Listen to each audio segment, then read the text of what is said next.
Ufaya neso so nga leo po ayo Vitale Peterson maltamata leo ingo ya whawhitai e pepelo.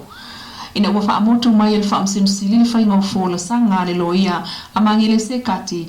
Ai se itu ule avanua le tumaita leo e ta wane el whamsinu sili. Se whale tonu na yamoli mawina i whafua tol pot whamsinu le stofi.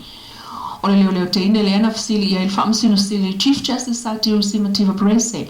Ili mea na tupu mai e ta o le tamale a sa alu ma ta ufisili i whafua le moli mamuli muli.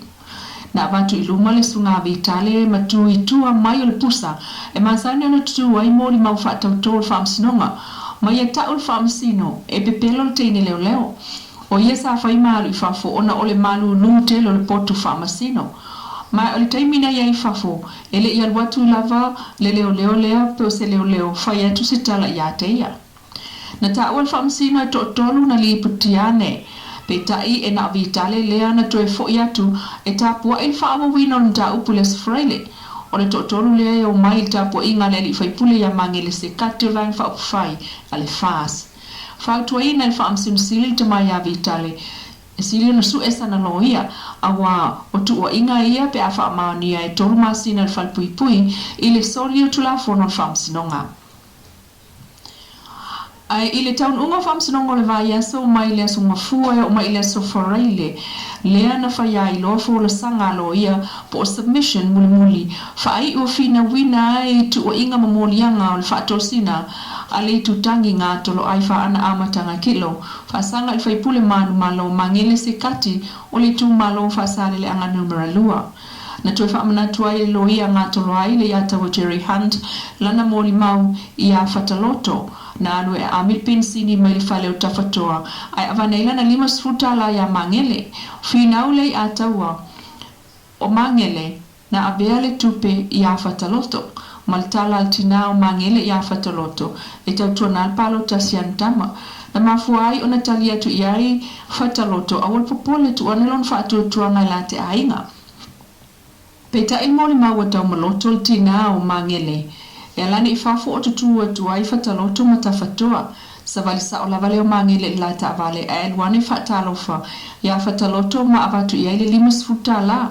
Ma whai iai e mativa lavala na malanga. Ai le aisa na tala na whaia ia whataloto whapea e tautua na alpalo tasiana tama. Ai sao na whaiane whataloto e awale popole tu alelun whaatuatuanga e la te ainga mai e whaiatu iai. Mai pesa o na tala. Petai o wha maonia e tau maloto o ia na vele tupe. Ia whataloto. Ma toi wha maonia fo i ta whatoa lea na lato taltala noa i whafoto tolu. O tau maloto lava na vele 5 fulta la. Ia ta whatoa. Ai o mangele na alusa o lava i el ta vale. O le mea la whatupe ia wheta la tau maloto le tina mangele se kati. Na ave le whaingol whalkomito le nu.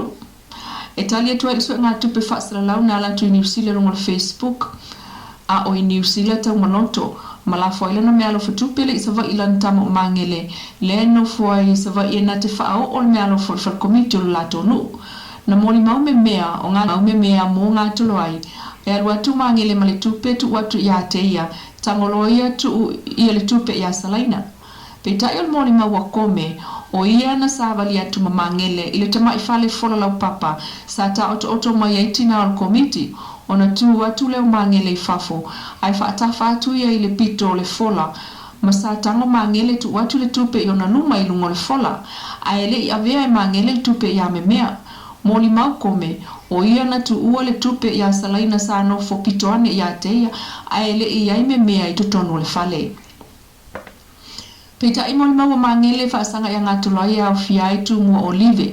Lea na ia tau whaamsinongal tu whatu ta i whaas fulta lai ngā tulai. A o whaatawa la tu uloa i te whaala. I lea soiva o aperila mawhai atu tau tuanale pālota. Ma isi tu pepe o le tolu selau ta lai a mangele tofi lau. A mio e tolu selau, fuatongi tolu selau, whaafawhai lua selau. Na whaamanatu e la loi a mangele i whaamasino. E wili ese ngau taimi na tau e moni mau. Ai ole mea moni lava na tupu sa ave i ngā tolo ai tupe. Whaata si ai male awala na abatu ai nei tupe tangata palota. Ai ole whelata i lava ole taimi. Lea na whai ei tu whangā tupe nei ma wha maonia mai moni mau. Ia mai atua ili na vaenga whamsinonga mta ukto palota mai tu malo fa sale langa numero lua. Fa tali neiru na fai unga ili ulolta imi to lau mai ai. Fa pena foi ili mta upo mawala ivao pera him fa sanga ya se Yuli Wellingtone. Ai tuli loa ino le hit and run accident po o le whaalavilavi tau ta abale i vaitele i vavea o le sulusfulu aprila. Lua whilua tasi le na mali wai tu au maletino. Wana file o toi tangita alusanga mai e neilti na ya Rosie Maletino fa alawa itele i se tangata lava na tisilo fies whamtalanga i men tupu si o Natali e musu atu wa velele ayo se tala e tali atu le maliwolo Natali ma me watili ma mafa i lava le nei avenga e le ngata ya te i al tamale ainga o lo fai pele la to so tanga mal to manga moe popu ngatia inga luenga to fau tu al mafau ai o fa no anga le o tula i menei o le tamale ainga ua matua a fia lava le lotoita. Taimi uma lava e toi tala noa atua i se meta u le la tali wana o le ina lava. Ai o ia, wa amata na ia mawal mawhanawhana, maifa mawhanawhana ngata. O lo mawa lava na i moni mau atu, lona ainga moli atu le ofisa o leo.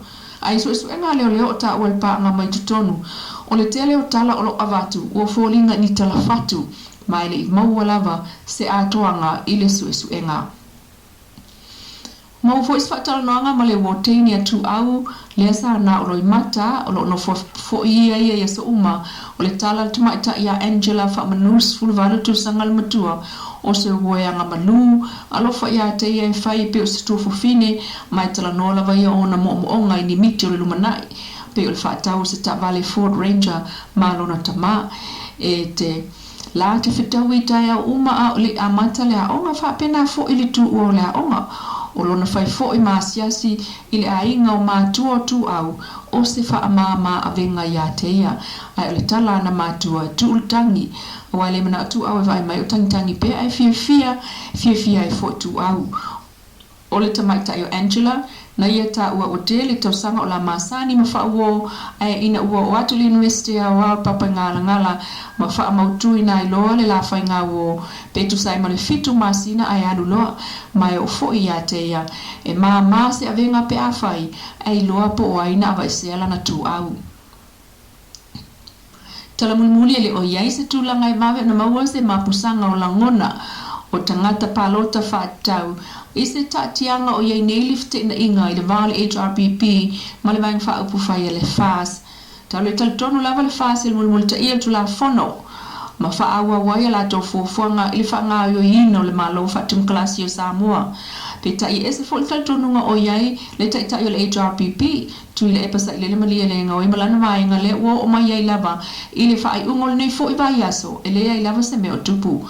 Vanga na le whaao popo pe o tal sanga le whamsinonga mai vang wha uwhai le fas wha sanga le HRPP e au fiai masamania taitai le HRPP fonga whitalai whai lau tusi o mo te whono malilo i sili e wala au leo songa fua asau nei mo le mawina les frailen te nei na si tui foi ia ni tangata whai lotu mai ka le CSS ma wha malo si au le sunga atu i le epa malanta ita inga ai o toi wha amna tu atu iai o wha alinga o aso e ngatai ai o sa no le sunga la au li tu stala wa vatu le lato tal sanga le wha amsinonga mo se toi wha awinga ina o le lato wha ai unga ina ia mawai se si le fia lau tele o le wha unga lea i le usita ia o le fono le pale mene ia usu i le aso lua sulfa o me e pe ono lato mulmulta ia maisi wha unga aloa ia ale wha amsinonga o lo o so solo ai pea ia le vang wha upwhai al wha tuatua i le atua Samoa utasi.